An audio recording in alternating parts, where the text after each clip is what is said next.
Welcome to Programming with Qt Widgets. I'm Jesper Pedersen, and in today's episode, we'll see how you get your own widgets into Qt Designer.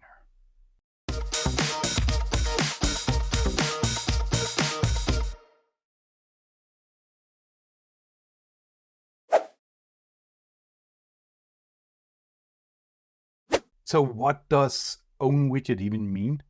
Well, it means one of two things. Either something where you painted yourself, so imagine that you created a compass or a Gantt widget or whatever, or could be something as simple as an existing widget that you have modified in one way or the other, or a few widgets put together that form a custom widget. Let me show you a few examples of that. To avoid confusing you how they fit in together with the search dialog of the editor, I just created a completely new form here. And the example that I'm going to show you is from an application that I'm developing myself as part of my work. And it has a number of custom widgets that I've created. And if I scroll down, you can see that here are all those custom widgets that I have.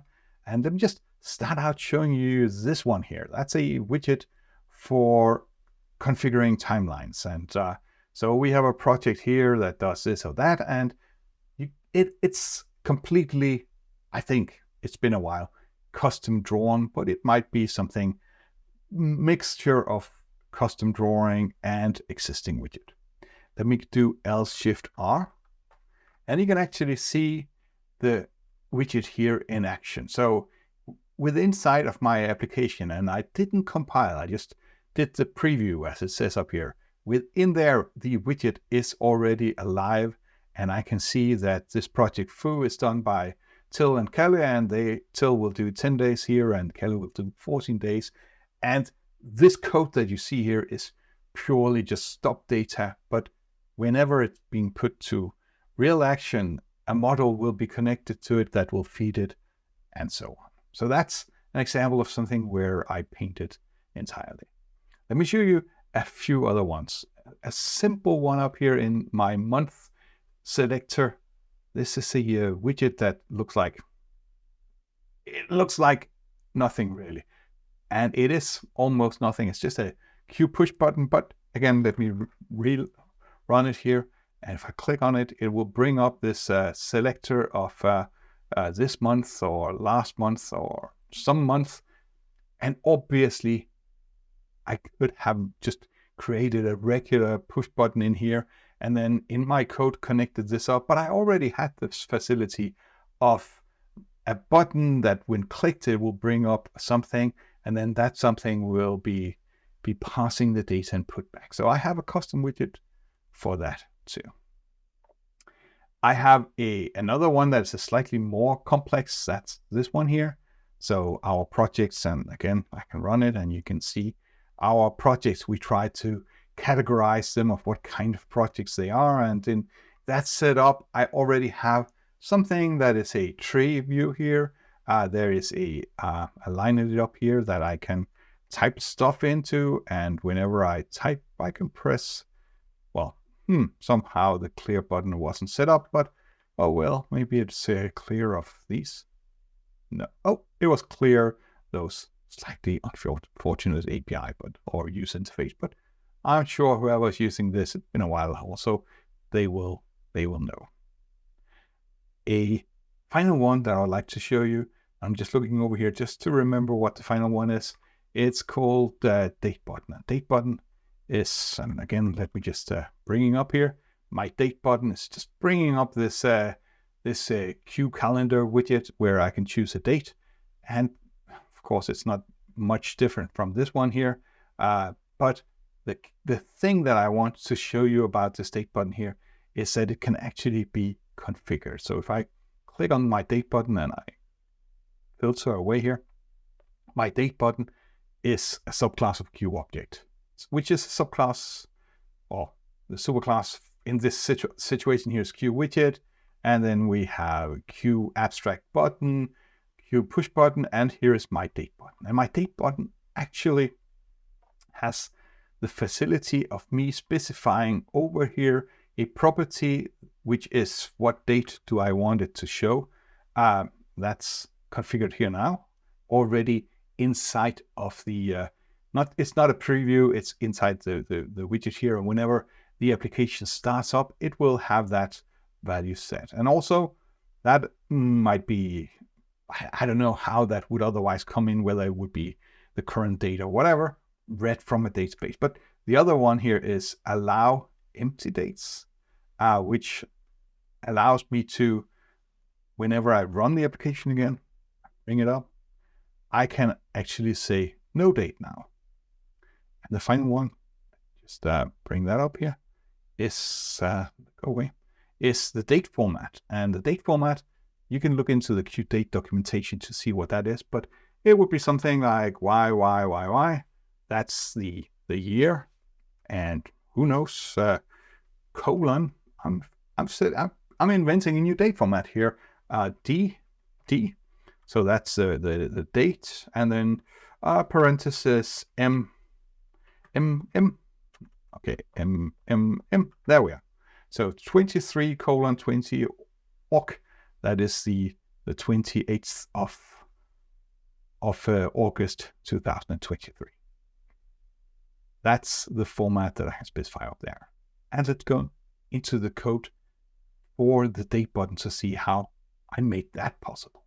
I am a bit ahead of myself. I'm sorry. You have not at this stage learned about Q_property, but you will learn a bit about it now. And when I go in more details with it, I will make sure to talk about it in this context here. So the code that you're looking at here is a date button, subclassing from QPushButton, KDAB viewer, lib export. Well, let's not worry about that now. It's Q_object macro here is required for this to work. And then here is the things that made it possible. So Q property, the type is a Q string, the name is date format.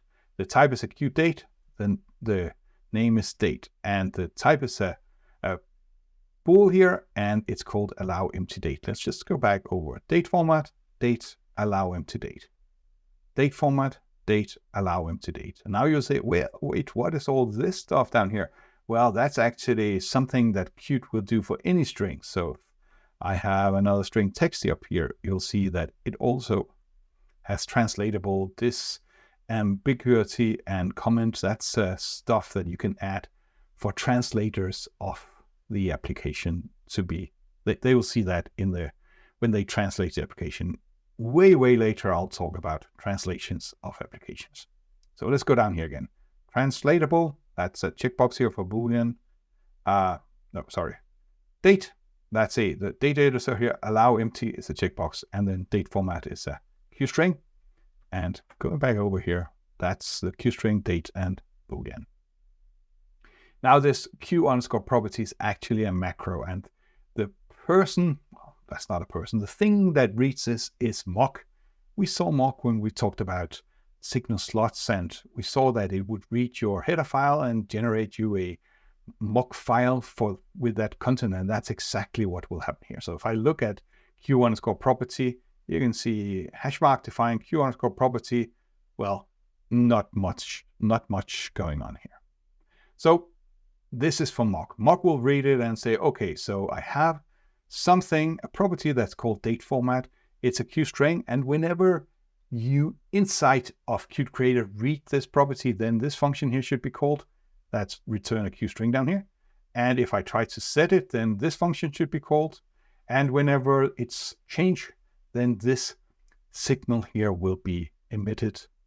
It's not that important in the context of Qt Designer, but if you were using this from QML, then the notified signal is definitely very important. Here's a quick exercise for you. Write down 10 things you really hate. Okay, let me do my yes on that list. You had CMake. We all love to hate CMake. It solves our problem, but it's not necessarily the easiest tool for that job, is it? Well, take a training from KDAB and possibly you'll start loving CMake. Now, this is a time where you will start being a bit puzzled. You'll say, okay, you got that functionality in there, and you showed us this CPP file from your project. How on earth does Qt Creator or Qt Designer know about those objects from within your application? It hopefully not reading your whole application. And how would it even know? Tell us, Jesper, and I'll gladly tell you. The key thing is that you must create a plugin. A plugin is a bit of code that you, or a bit of it's a binary that you can put in a specific directory, and if the application knows about that directory, it can find that binary or that library and open it up and look into it and hopefully find a function. And that's what Qt Creator does. You need to put your plugin in a specific directory. Actually, you need, if you really want to be supportive, you need to put it in two different directories. One for Qt Designer standalone and one for Qt Creator's built-in Qt Designer. So you create your plugin, you'll put it in one of those directories. It will have a function. When that function is called, it will return a pointer to a class which is a subclass of a specific interface. And that interface is the one that tells Qt Designer about the plugin. Let me show you that interface. And I hate repeating myself, so I'm not going to tell you all the gory details, because on my Qt Widgets and More channel, I actually have 5 episodes of how do you create those plugins. So go over there and watch the very much details over there. But let me just show you the interface that we have in here. There's the plugin. The plugin interface needs to, so there we are. Qt Designer Custom Widget Interface. That's the one that we need to implement. And here is the function that we need to implement. We need to implement a name. So that's the name that you'll see in the sidebar inside Qt Designer. We need to implement an icon. That's a Q icon that you'll see in there. And if there's no icon, well, you just return an empty Q icon. And in my situation, well, I did show the same icon for all of them. So anyway, you could return an empty Q icon, and then it would just be not showing anything. There is a group. Let me just go over here into Qt Designer again. There, the group that's display widgets, dates, and so on. It's over there. It has to create a few others, and most noticeable, it needs to implement this create widget, which will create a live version of your widget. So my dates, my date picker would create a Q push button subclass, naming just a Q widget subclass here. It was given a parent, and then it would be creating one of these. And what does it look like in my implementation? Well, tooltip, I don't have anything. What's this? I don't have anything. Icon, I don't have any, and so on. And down in group, well, that was a group given in the constructor. So this is a constructor here. Give it a group, give it a name, give it a factory, and a factory is just a method. Where is it? Factory is a method that takes the parent and return it. And now with all this in place, and yes, I know I am going rather fast. I have my plugin collection, and my plugin collection is actually what must be returned in that method that Qt will find when it opens that library. And in my plugin collection, I will do stuff. Install message handler. I'm creating instances of this new Qt Widgets and More plugin that I had there. The section is given here. So section Qt Widgets and More. Name is date selector button, and with this macro stuff here, it becomes a string. The header file is date selector button.h. That's the one to include, that Qt Creator will generate include files for. And here is the method for actually instantiating that. That's a lot to take in, isn't it? And I was debating with myself a lot whether I wanted to start with this or the other one, but I thought, hey, let's start with a difficult one when you are fresh. And then I'll tell you there is an easier way. And let me show you the way easier way. But let me just, again, remind you, in Qt Widgets and More, there are 5 episodes that shows you how to create these plugins. And At the end of the day, it is something that will take you a day or two, but it is very nice to be able to just drag a live version of the widget in place. Okay, there is a way easier, at least, to get started with way, but it requires a bit of imagination because you will not see the live widget in action, not before you actually compile your application, not in the preview and not in the Qt Creator selecting or setting up the UI.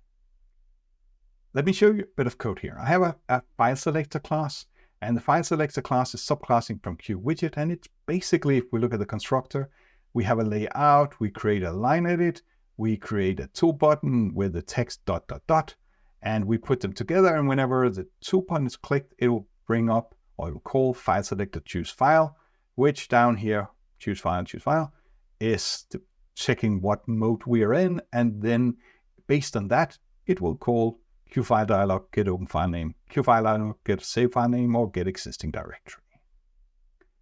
How do I get that working from within Qt Designer? Let me show you.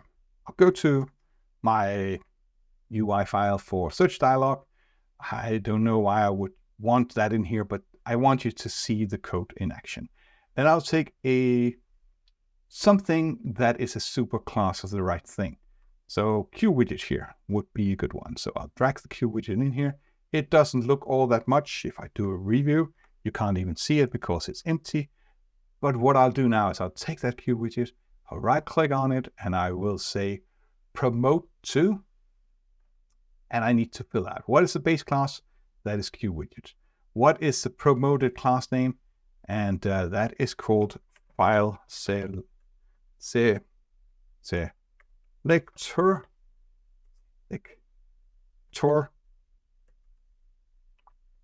There we are. And it's in the file selector.h. Is it a global include? So should it include it with less than, greater than, or the angle brackets, or should it use just quotes? It's not global, and that's it. I'll add it. Now it's in my list of known promoted widget, and I'll say promote. And let me try and run the application now. And I'll say file selector.h, no such file or directory. So obviously I misspelled my file selector, selector.h.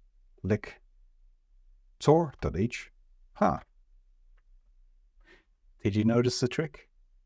I made a mistake on purpose just for you to wake up and say, oh my God, this is going to be interesting. He up and now I'm going to see him get all in trouble. Well, I knew about this one because what I was missing, and I've done that a million times, is that I need to go to my CMake file, and in my CMake file, I need to set this CMake include current year on.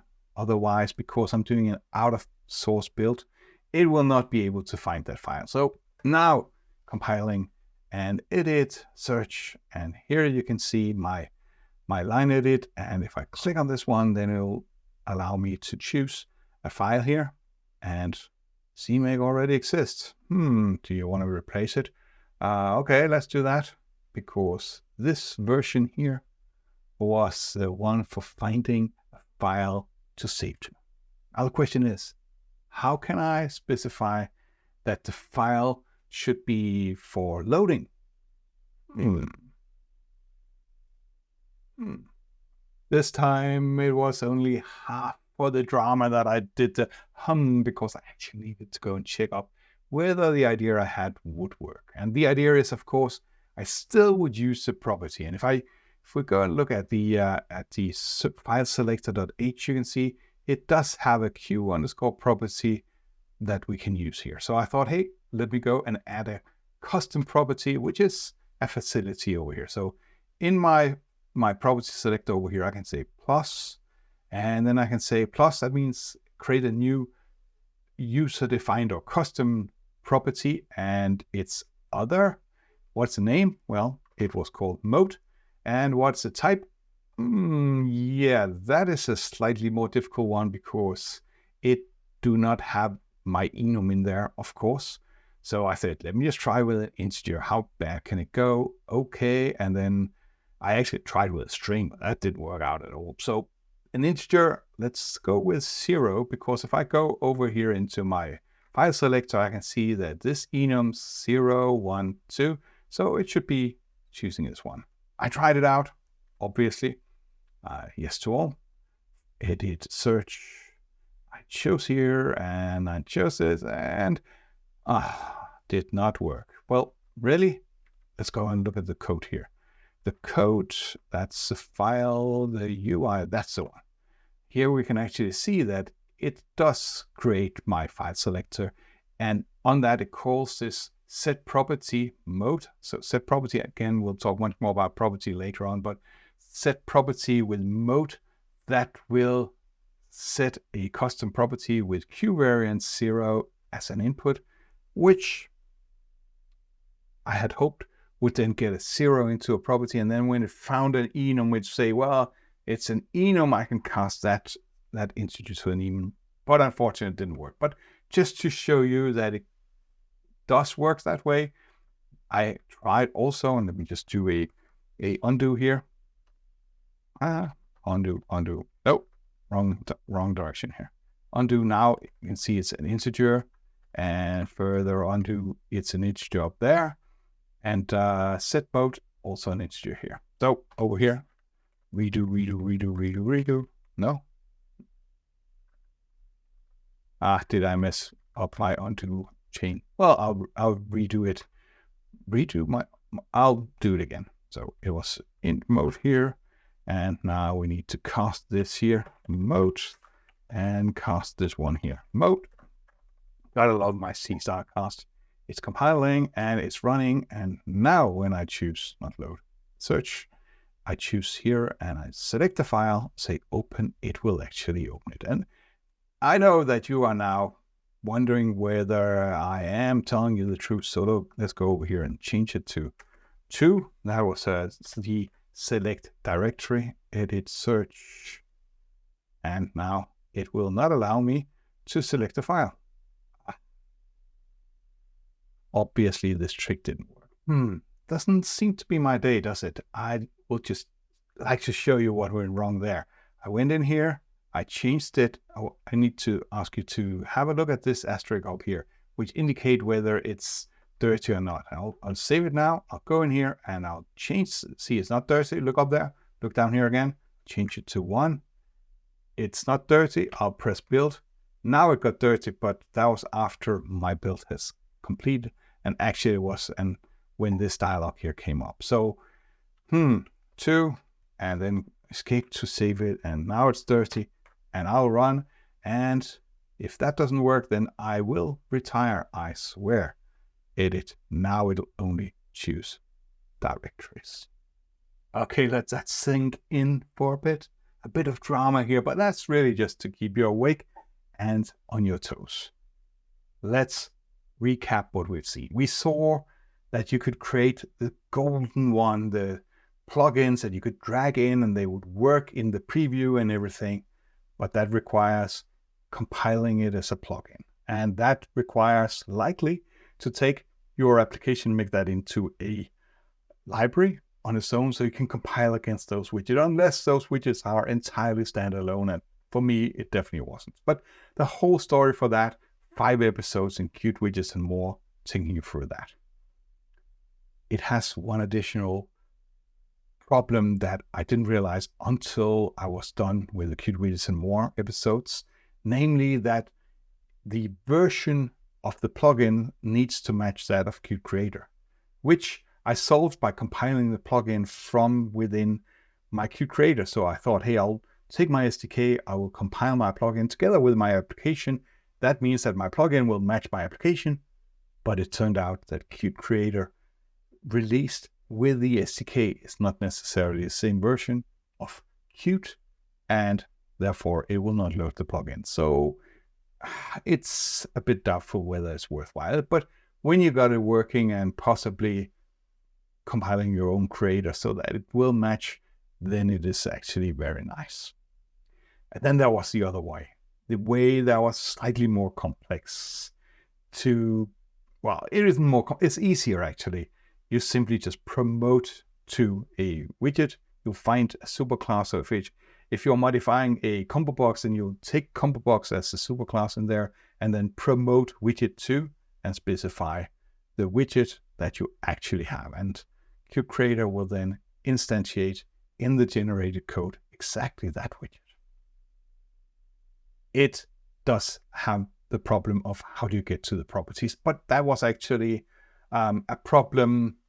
No, it wouldn't have been a problem with the plugin. So that is a problem, but in many cases you can get around that. If for no other than in the constructor of my search dialog, I could have gone to the UI pointer, file chooser, pointer, set mode, select directories, and that would have worked out. So there is definitely possibilities. Let me just show you a final trick to all of this. If I go here and quit my application, go back here, you can see this thing here is not very big. And that can be slightly troublesome if I don't have many pixels to pick on. And if I chose, you can hardly see it here. And the trick for this is simply to go into your property editor over here and say, okay, the size policy, the minimum size here should be, say, 200 pixels height. And now when I go over here and I say layout as you need to, you can see there is 200 pixels here. I chose the wrong thing, didn't I? Here, undo, whatever it was that I gave 200. There we are. This one, 200 pixel height. And now you can see there is slightly more of it. And let me just resize here again. Now we have 200 pixels in height here. So 200 might have been slightly too much, but I don't know. Make it 30 pixels height so that it actually does look like something whenever. Oh, now I did it again. This one. Not my day. But there we are. Come on. 30 pixels in height.